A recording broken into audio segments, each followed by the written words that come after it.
तो एपिसोड 11 लेकर आ गया अर्बन कल्टीवेटर का। वो बोलता है मेरा भाई कैसे मरा है, तुम्हें पता है क्या कुछ? जीक बोलता है जाओ ने उसे मारा है। वो बोलता है ये कैसे हो सकता है, लिन इनर स्टेट का फाइनल स्टेज में है, एक नॉर्मल से इंसान उसे कैसे मार सकता है? गु बोलता है यहाँ पर एक इंसान है जो थंडर को काबू कर सकता है, मैं ये पक्का बोल सकता हूँ कि वही मारा होगा इसे। वो बोलता है ये कैसे हो सकता है कि कोई थंडर आर्ट कर पाएगा? गु बोलता है मुझे लगता है कि ट्रांजी सेक्टर का वो मेन चेला होगा, लोग इन्हें ग्रेट मास्टर चेन भी बोलते हैं। वो बोलता है ट्रांजी सेक्टर ग्रेट मास्टर चैन, मेरा जो स्टूडेंट है वो इसे आराम से मार डालेगा। जिंग बोलता है मास्टर हु क्या आप सुझाव जा रहे हो उसे बदला लेने के लिए? वो बोलता है नहीं, मेरे पास उतना समय नहीं है बदला लेने का, मुझे जांग भाई में अपना ताकत दिखाना है और हॉन्ग सेक्टर को अपने कदमों के नीचे लाना है। जिंग बोलता है हॉन्ग सेक्टर वो तो चाइना में है ना? वो बोलता है हाँ वो चाइना में गया था 1990 में, लेकिन मेरा मास्टर E19 से हार गया। हालांकि मेरा मास्टर डिवाइन आर्ट को कल्टीवेट कर लिया है और वो वापस हाउजाओ जा रहे हैं उससे लड़ने के लिए। जिंग बोलता है वो ऐसी बात है मास्टर, वो यहाँ पर थोड़ा रुक जाइए, आधे महीने के बाद यहाँ पर एनुअल अंडरग्राउंड मैच होने वाला है। वो बोलता है अंडरग्राउंड मैच? जिंग बोलता है हाँ यहाँ पर बहुत ही बड़ा मीटिंग होने वाला है, जांगमिंग के बॉसेस यहाँ पर होंगे, सभी लोग अपना प्रॉब्लम खत्म करके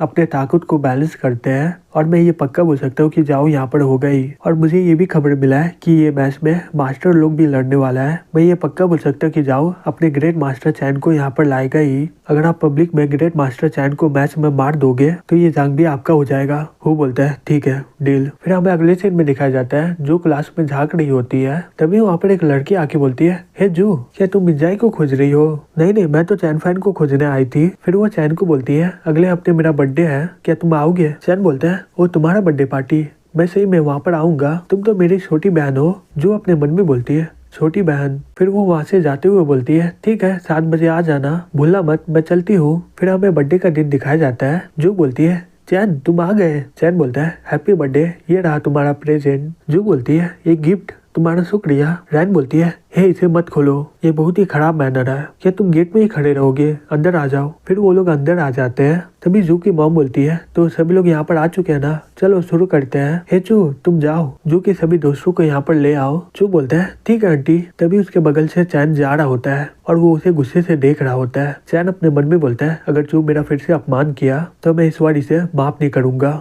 मुझे कोई रोक भी नहीं पाएगा इसे मारने से, चाहे इसके पीछे कोई भी हो। जू बोलती ठीक है चलो पार्टी स्टार्ट करते हैं। तभी जू केक ले आता है और सभी लोग तालियां बजाने लग जाते हैं। फिर जू कैंडल को बुझाकर विश मांगती है और अपने मन में बोलती है मैं अपना 17वां बर्थडे में विश मांगती हूँ कि चैन और मैं हमेशा साथ रहे। चैन अपने मन में बोलता है इसके एक्सप्रेशन को देखकर मुझे पता चल रहा है कि ये मुझसे प्यार करती है, हालांकि मैं पिछले जन्म में पूरे 500 साल के लिए बाहर चला गया था और वहाँ पर जाकर इमॉर्टल बन गया, लेकिन इस जिंदगी में तुम फिर से दुखी रहोगी। तभी अचानक से वहाँ पर कुछ लोग आ जाते हैं। जू की मॉम बोलती है तुम यहाँ पर क्या कर रहे हो? जू खुश होकर बोलती है पापा आओ। बोलता है मैं जू के लिए यहाँ पर आया हूँ, मुझे पता चला कि इसका आज बर्थडे है, आज उसका बेटी का बर्थडे है और उसका पापा यहाँ पर नहीं आएगा। जो कि मॉम बोलती है तुम्हें अभी हमारा याद आया, तुम अपनी पत्नी को भूल गए। आओ उसे बड़े ही प्यार से गले लगा लेता है। फिर सब लोग आपस में बात करने लग जाता है और बोलता है ये इसका पापा है, मैंने सुना था कि ये इन्हें छोड़कर यहाँ से चल गया है और जाकर दूसरा शादी कर ली है। तभी चैन एक आदमी को देखकर अपने मन में बोलता है एक इनर स्ट्रेन फाइटर, ये तो फाइनल स्टेज में लिन की तरह। तभी सभी लोग बोलते हैं ये जू आओ है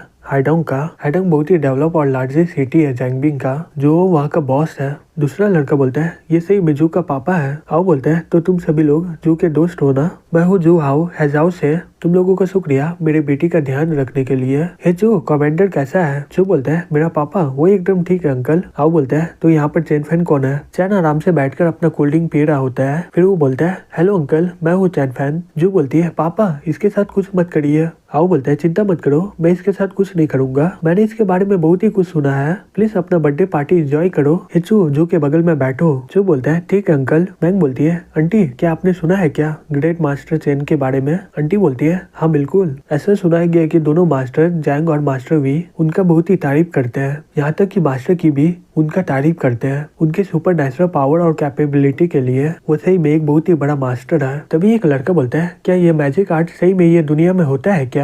आंटी बोलती है नहीं मुझे नहीं पता इस बारे में, सुझाव के top millionaire great master chain को देखे हैं। आओ बोलता है ग्रेट मास्टर चेन के बारे में बात हो रहा है, मुझे पता है उसके बारे में। सभी लोग शांत हो जाते हैं और उनकी बातें सुनने लग जाते हैं। क्या तुम्हें पता है टनाई के जिंग के बारे में? चू बोलता है हाँ मैंने सुना है कि वो हैमाओ के चेयरमैन है और उसका टनाई में बहुत ही ज्यादा ताकत है। आओ बोलता है हाँ बिल्कुल। जिंग एक्सपर्ट को लाया था सुझाव में मारने के लिए वी को। हालांकि मास्टर वी के पास एक खुद ही एक्सपर्ट था। वो उनके जाल को समझ लिए और अपने मैजिक पावर से उन्हें हरा दिए। जिंग को अपनी जान बचाने के लिए 45 मिलियन देने पड़े। ये सुनकर सभी लोग शॉक्ड हो जाते हैं और बोलते हैं जिंग कितना भी अमीर हो 45 मिलियन कोई छोटा अमाउंट नहीं है। मैंग बोलती है पता नहीं मास्टर चैन को क्या पसंद होगा, अगर मैं उससे शादी कर पाई तो मजा आ जाएगा। रेन बोलती है वो शायद कोई बुरा इंसान होगा। और यंग का क्या? यंग बोलती है वो ग्रेट मास्टर चैन से आधा भी कमा लिया तो मुझे कोई क्यों और चाहिए। फिर कुछ देर में पार्टी खत्म हो जाता है। जू बोलती है तुम्हारा शुक्रिया यहाँ पर आने के लिए। चैन बोलता है कोई बात नहीं, मैं यहाँ पर आकर बहुत ही ज्यादा खुश हूँ। फिर वो अपने मन में बोलते हैं मुझे फिर से कंटिन्यू करना होगा ग्रेट एरिया को बनाने के लिए। फिर अगले दिन वो स्कूल चल जाता है, लेकिन उसके दिमाग में अभी भी मैजिक एरिया चलता रहता है। फिर कुछ देर में उसका क्लास खत्म हो जाता है और वो घर की ओर जाने लगता है। तभी एक आदमी आकर बोलता है मिस्टर चेन, हमारा बॉस आपसे मिलना चाहता है। फिर वो वहाँ पर पहुंच जाता है और बोलता है अंकल जू, आप मुझसे मिलना क्यों चाहते हो? आओ बोलता है यहाँ से देखो तुम्हें क्या दिखता है। चेन बोलता है ये यांग्यू लेक है और ये बहुत ही बड़ा है। आओ बोलता है हाँ बिल्कुल, और इसके सामने सभी लोग बहुत ही ज्यादा छोटे लगते हैं, लेकिन फिर भी ये छोटा लेक है यहाँ पर। चेन बोलता है अंकल जू आप क्या कहना चाहते हो? आओ बोलता है ये तुम्हारी तरह है, लेकिन तुम यहाँ पर एक धूल की तरह हो। मैं तुम्हें ये बोलना चाह रहा हूँ कि तुम जू से दूर रहो,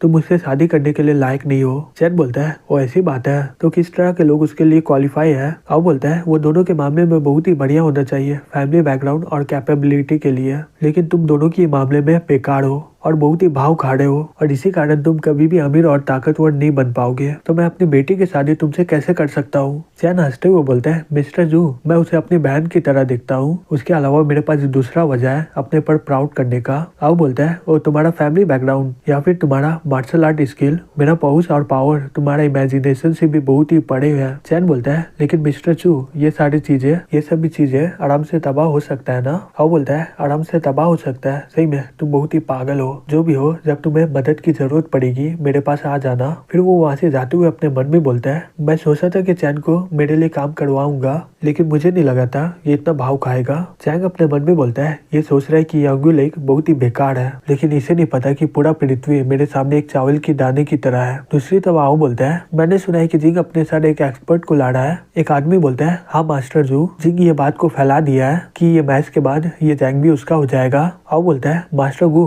मुझे आपसे एक मदद की जरूरत है, मैं आशा करता हूँ कि आप उसे संभाल लोगे। गू बोलता है ये मुझ पर छोड़ दीजिए। फिर जाओ फोन करके बोलता है हेलो ग्रेट मास्टर चैन, मुझे आपसे एक मदद चाहिए। चैन बोलता है क्या है वो? जाओ बोलता है यहाँ पर एक अंडरग्राउंड फाइट होने वाला है, बहुत से लोगों के बीच कौन जाग भी लेगा उसके लिए। मैंने सुना है कि वहाँ पर कोई कुंफू एक्सपर्ट नहीं होगा, लेकिन वहाँ पर सब इधर स्ट्रीट फाइटर होंगे। चैन बोलता है तो तुम चाहते हो कि मैं तुम्हारे लिए लड़ूं? जाओ बोलता है नहीं नहीं, मेरे इतना हिम्मत कहाँ है, मैं मास्टर गुआ को लड़ाई के लिए बुलाया हूँ, मैं चाहता हूँ कि आप वहाँ पर आके देखे सिर्फ। लेकिन अपने मन में बोलता है ये बहुत ही अच्छा मौका है इधर स्ट्रीट को देखने के लिए। फिर वो बोलता है ठीक है मैं वहाँ पर पहुँच जाऊंगा, लेकिन उससे पहले मुझे ग्रेट मैजिक एरे बनाना होगा। फिर हमें आधा महीना का बाद दिखाया जाता है। चैन अपने मन में बोलता है मटेरियल के कमी के कारण मुझे पहले ये करना होगा कि स्पिरिट यहाँ पर आए। सोलर डिप्सी का जेम्स स्टोन अब मेरे पास है। फिर वो कल्टीवेट करना स्टार्ट कर देता है और बोलता है उठ जाओ, और अपने मन में बोलता है हाँ आ रहा वो। फिर वो हवा के भाव से आसमान में उड़ जाता है और बोलता है अपने मन में अब मेरे पास पूरा स्पिरिट एनर्जी बढ़ गया है, ऐसा लग रहा है कि मेरा बॉडी फट जाएगा, लेकिन ये एहसास बहुत ही अच्छा है। फिर कुछ देर के बाद बोलता है जेट बोन, सेकंड लेवल का वाइट बॉडी रिफाइनिंग आर्ट आखिरकार मैंने कंप्लीट कर लिया,